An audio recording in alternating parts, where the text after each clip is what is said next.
Bueno, el día de hoy es distinto. El día de hoy no vamos a continuar con lo que nos falta de la primera carta de Pedro. El día de hoy lo estamos enfocando en algo completamente diferente. Sí, vamos a estudiar un poco la escritura, pero solamente un poco porque esta vez entre la audiencia tengo a los niños, ¿verdad? Y ellos no me van a tolerar todo el tiempo que ustedes me toleran normalmente. Entonces voy a ser breve y en este Día del Niño, 30 de abril, para nuestro contexto, en nuestro país y en nuestra cultura, se celebra el Día del Niño, ¿verdad? Y es raro que caiga en domingo, justo con la celebración nuestra. Entonces, el hecho de que estemos celebrando el Día del Niño hoy no es meramente seguir la corriente del mundo, de celebrar lo que el mundo celebra, sino dar o aprovechar para tener una oportunidad de entender algo que es muy importante en la Biblia, que lamentablemente dejamos de lado y no nos ponemos a pensar. En este Día del Niño no quiero hablarle a los niños, quiero hablarle a la congregación, porque me parece que hay confusión en cuanto a lo que se espera del día de hoy.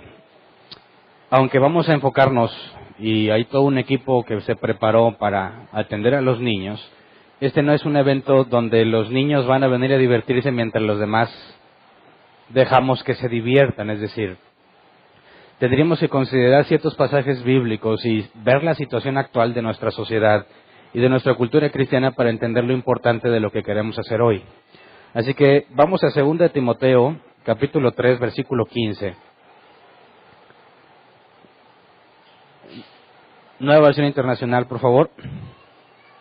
Dice: desde tu niñez conoces las sagradas escrituras que pueden darte la sabiduría necesaria para la salvación mediante la fe en Cristo Jesús.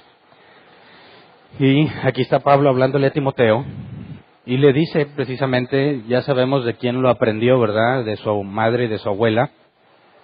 El padre de Timoteo no era judío, era griego, así que su padre no le instruyó a Timoteo en el camino de Dios, en las Sagradas Escrituras. Esa instrucción la recibió de su madre y de su abuela. Y dado que hace referencia a que desde la niñez las conoce y que pueden dar sabiduría necesaria para la salvación mediante la fe en Cristo Jesús, se aclara que no nada más es el conocimiento de la Escritura, ¿verdad?, sino por medio de la fe en Cristo. Pero no es algo separado el conocimiento de las Escrituras. Pero el que quisiera que consideráramos un poco más a detalle es el versículo antes, el versículo 14. El versículo 14 dice: pero tú permanece firme en lo que has aprendido y de lo cual estás convencido, pues sabes de quiénes lo aprendiste. Y la palabra convencido aquí es el griego pistó, que se traduce como aquello que es confiable, aquello de lo que estoy seguro. Y esta palabra griega viene de pistis, y hemos hablado mucho de pistis, ser persuadido. Entonces, en el caso de Timoteo, Pablo hace referencia a lo que aprendió, pero también a aquello de lo cual fue persuadido. Y esa es la parte que quisiera que consideráramos el día de hoy. Normalmente vemos a los niños, malamente, como un grupito de personas que no deja que sus papás pongan atención en la predicación, ¿verdad? Entonces, se tiene que mantenerlos entretenidos u ocupados en otra cosa para que los padres puedan poner atención. Hace años cometimos ese error y nos lo planteamos bíblicamente hablando y cambiamos eso y se instituyó clases para los niños, para que no simplemente estuvieran entretenidos, sino que recibieran instrucción bíblica. Y de hecho, los niños están recibiendo instrucción bíblica que quizás muchos de los de aquí nunca recibieron. Tienen un conocimiento teórico más profundo que lo que muchos de nosotros recibimos en años. Pero esa no es la parte más importante. Claro que es fundamental, y lo vemos en Timoteo, que desde niño conocía las Escrituras, que le podían dar sabiduría, ¿verdad?, con respecto a la salvación que se recibe por fe. Pero en este versículo 14 no habla nada más de algo que sabe, sino de algo de lo que fue persuadido. Y esa es la parte que tenemos que entender, que aún para con los adultos, aunque tengamos mucho conocimiento teórico en nuestras mentes, si no estamos persuadidos de ese conocimiento, de nada sirve. Y ser persuadido tiene que ver con ser convencido por medio de argumentos y evidencias. Y esas evidencias son las que marcan realmente si comprendes lo que la Escritura enseña. Entonces, quisiera que viéramos la importancia que tenía para Dios este asunto de los niños. Vamos a Deuteronomio 6, versículo 4 al 7. Deuteronomio 6, 4 al 7. Dice: escucha, Israel, el Señor nuestro Dios es el único Señor. Ama al Señor tu Dios con todo tu corazón y con toda tu alma y con todas tus fuerzas. Grábate en el corazón estas palabras que hoy te mando. Incúlcaselas continuamente a tus hijos. Háblales de ellas cuando estés en tu casa y cuando vayas por el camino, cuando te acuestes y cuando te levantes. Así que Dios estaba interesado en que su pueblo le sirviera, pero fíjate bien cómo delega la parte de la instrucción al niño a los padres. Sabemos que Dios instruye a todos, ¿verdad? Pero hace un énfasis particular en que los padres les inculquen a los hijos lo que ellos han aprendido. Así que yo espero que los padres que se congregan con nosotros, que son parte de Árbol Plantado y que tienen niños, no estén haciendo simplemente el llevar a los niños para que aprendan y ellos se mantienen con un conocimiento totalmente aparte, ya sea mínimo o mayor al que ellos tienen, pero no se involucran con la enseñanza activa de sus hijos. Es una grave falta, porque lo que los niños escuchen aquí y luego lo lleven a sus casas y vean a sus padres, que en algunos casos de nuestros niños tienen ambos padres creyentes, en algunos casos no, sí tenemos niños en las dos situaciones. Pero cuando vean a sus padres cómo se comportan, probablemente encuentren algo muy distinto a lo que escuchan que se debiera de hacer. Y esa es la parte que impide que sean convencidos. Esa es la parte que impide que sean persuadidos. Porque lo que la teoría dice, no lo ven en la práctica. Entonces, ya que Dios pone ese énfasis en que se lo inculques a tus hijos, lo que tú aprendes, incúlcaselos. Quisiera que vayamos ahora a las palabras de Pablo en 1 Corintios 11:1.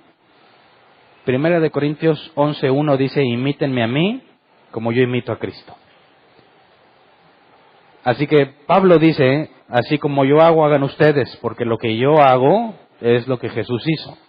Y son palabras muy pesadas de llevar, ¿no?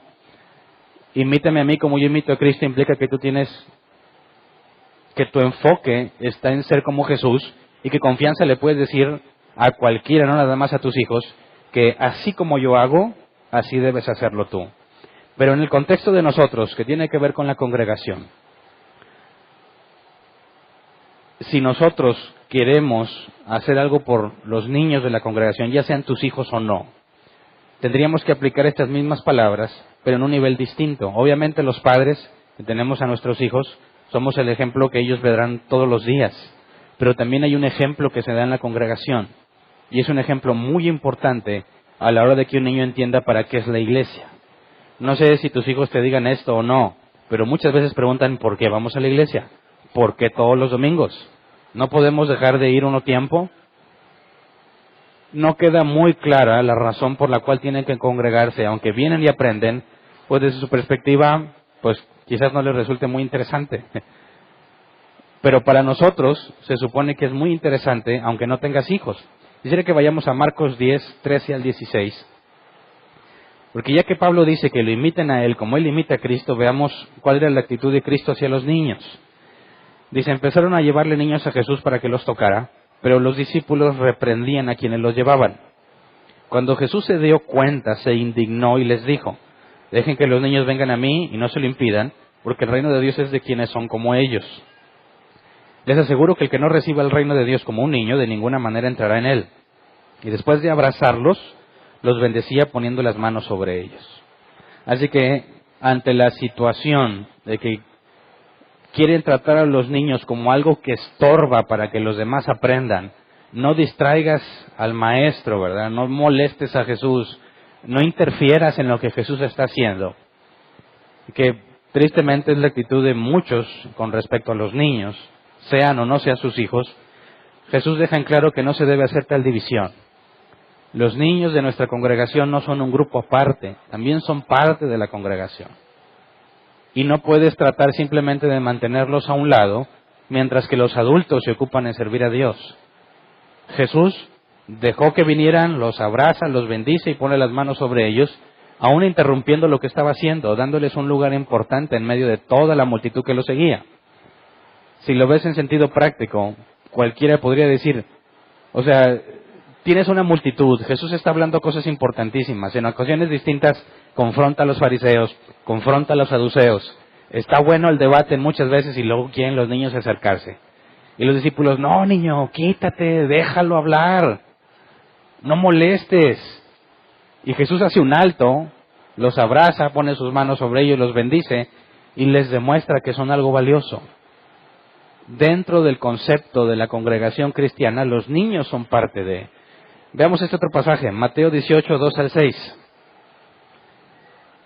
El contexto de esto es que los discípulos estaban peleando por quién iba a ser el que manda, ¿verdad? Dice, él llamó a un niño y lo puso en medio de ellos. Entonces dijo, les aseguro que a menos que ustedes cambien y se vuelvan como niños, no entrarán en el reino de los cielos. Por tanto, el que se humilla como este niño será el más grande en el reino de los cielos. Y el que recibe en mi nombre a un niño como este, me recibe a mí. Pero si alguien hace pecar a uno de estos pequeños que creen en mí, más le valdría que le colgaran al cuello una gran piedra de molino y lo hundieran en el profundo del mar. Así que Jesús se toma muy en serio lo que hacemos con los niños, ¿verdad? La palabra aquí pecar es el griego hamartia, errar al blanco. El que haga pecar a uno de estos niños, el que haga lo contrario con los niños, Jesús pone una comparación muy grande, ¿verdad? Es como si le atasen una piedra de molino, algo sumamente pesado, y lo arrojaran al fondo del mar, de manera que no tiene escapatoria. Así que Jesús pone en alta estima lo que hacemos con los niños. Entonces, no hacemos esto, lo que estamos haciendo el día de hoy, meramente para celebrarlos y para que vengan a divertirse, sino que tiene que ver con un concepto bíblico de lo que los niños representan en la congregación. Si es Día de las Madres, celebramos a las madres. Si es Día del Padre, celebramos al Padre. Y si es Día del Niño, pues que los maestros les hagan una fiestecita, ¿verdad? ¿Por qué? ¿Por qué la diferencia? Si nosotros, como Jesús, les damos el valor que corresponde, estamos aportando la práctica, estamos aportando la parte evidencial. Podemos decir que somos creyentes, que sabemos que se les enseña a nuestros niños Biblia, pero reconociendo el hecho de que entre nuestros niños no todos tienen un buen ejemplo en su padre, quizás no sea creyente, no todos tienen un ejemplo correcto en su madre porque quizás no sea creyente, el niño va a voltear a la congregación, el niño va a buscar a los que normalmente ve y va a observar cómo se supone que debe ser un padre y cómo se supone que debe ser una madre. Esos niños que no tienen un ejemplo correcto, que quizás ni siquiera tienen el amor que corresponde, el amor que deberían recibir de parte de su padre o de su madre, son personas en la congregación que tienen una necesidad y que la congregación, que nunca va a poder reemplazar a su padre, tiene la responsabilidad de mostrar el deber ser de las cosas. Si uno de nuestros niños tiene problemas en su casa porque su familia es disfuncional, es en la iglesia donde se debe sentir recibido, es en la iglesia donde se debe sentir amado. Es la familia de la iglesia la que le debe dar el ejemplo de lo que una familia es, porque seguramente en muchos casos no lo tiene en su casa. Así que imagínate, yo te lo digo, yo no estuve de niño pequeño en las cosas del Señor. Yo conocí a Dios a los 19 años y me metieron al grupo de jóvenes. Y en el grupo de jóvenes, un lugar donde yo me congregaba, siempre que había que hacer actividades que requerían esfuerzo, ¿a quién creen que se las encargaban? A los jóvenes, ¿verdad? Y primero pues con muchas ganas, pues los jóvenes hacemos esto. No, que el Día de las Madres que los jóvenes organicen. ¿No? Que el Día del Padre los jóvenes. Que campaña en no sé qué lugar los jóvenes. Hasta que los jóvenes dijimos, oye, ¿y luego ustedes cuándo? Le decíamos a los demás. No, es que los jóvenes son la fuerza de la iglesia. ¿Y entonces tú para qué sirves? Había una clara división entre esperar algo de los jóvenes, esperar algo de los niños, pero nunca como un grupo unido, nunca como un mismo grupo donde hacen las cosas juntos y que comparten la responsabilidad que implica la educación de los hijos. Fíjate, si uno de nuestros niños tuviera un ejemplo paternal deficiente, debiese preocuparnos. ¿Sabes por qué? Porque los niños de ahorita que están entre nosotros son la futura generación de creyentes, en el mejor de los casos. Son la futura generación de creyentes. Y está comprobado que mientras los niños viven en casa de sus padres y tienen reglas basadas en el cristianismo, se mantienen en teoría fieles en el cristianismo hasta que llega el punto en que se les da libertad, hasta que llegan a la universidad o a la preparatoria, según en la que estén. En cuanto empiezan a experimentar libertad y ya no están sujetos bajo las mismas reglas, se apartan por completo de la fe cristiana, porque nunca fue de ellos. Nunca la entendieron, nunca fueron persuadidos. Y gran parte de ese problema es la falta de evidencia del cristianismo profesante. Es la falta de individuos que vivan y demuestren lo que es ser creyente. Así que todos aquí tenemos una misma responsabilidad para con nuestros niños. Que el día de hoy, aunque van a estar jugando y brincando y haciendo muchas cosas, no es una actividad exclusiva para ellos. Claro que no te vas a subir al brincolín con ellos, ¿verdad? No quiero malentendidos en esa parte. Pero nosotros, todos, debiésemos estar al tanto de lo que pasa con nuestros niños para que reciban no nada más el conocimiento bíblico que ya están recibiendo, sino la parte que necesitan para ser persuadidos. Muchos niños saben que tienen que venir a la iglesia porque sus papás se los mandan, se los ordenan o los obligan, pero ellos no ven la razón del por qué hacerlo. Y si en nuestra congregación los tratamos como un grupo aparte, buscamos mantenerlos a un lado para que podamos concentrarnos en buscar a Dios, estamos echando a perder la generación que sigue. Si Dios depositó confianza en decir, Jesús hace un alto a lo que está haciendo y se dedica a atender a los niños, sabiendo que muchos podrían decir, ¿por qué razón cambias algo más importante por atender a los niños? Quizás entre nosotros alguno podría decir, ¿por qué cambias el estudio, Hernán, para celebrar a los niños? ¿Qué es más importante, que estudiemos la Escritura o que celebremos a los niños? Yo te regreso a la pregunta, ¿qué es más importante? Que hoy digamos, no pasa nada, que los niños los traten allá, que les compren comidita, jueguitos, mientras a nosotros nos dejan estudiar, o que aprovechemos al menos este día para darle a nuestros hijos y a los niños que no son tuyos el ejemplo de lo que una familia cristiana es. Jugar con ellos, reírnos con ellos, cada quien como su salud lo permita, como su condición física lo permita, pero que no estemos así simplemente que, a ver niños, ¿cuándo? ¿Ya queremos comer? ¿Cuándo van a dejar de jugar? No. Hacerlos parte de nosotros, parte de lo que hacemos normalmente como congregación y parte de la misma familia. Así que no nada más digas, no, pues yo no tengo hijos, Hernán. Es más, quizás algunos de ustedes dijeran, pues ¿para qué voy? Si van a celebrar los niños.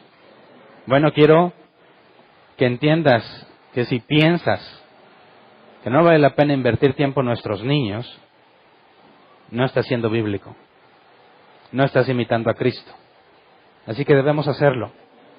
No lo veas como un evento que nos desvió de lo que estábamos haciendo, sino como una excelente oportunidad para demostrarles a los niños lo que son los hermanos en Cristo, lo que es pertenecer a la familia de Dios, para que ellos, además del conocimiento que reciben, tengan la evidencia de que hay personas que sí se lo toman en serio, que hay personas que sí quieren vivir como la Escritura dice, y que hay personas que, al igual que Jesús, le dieron el mismo valor a los niños que cualquier otra persona.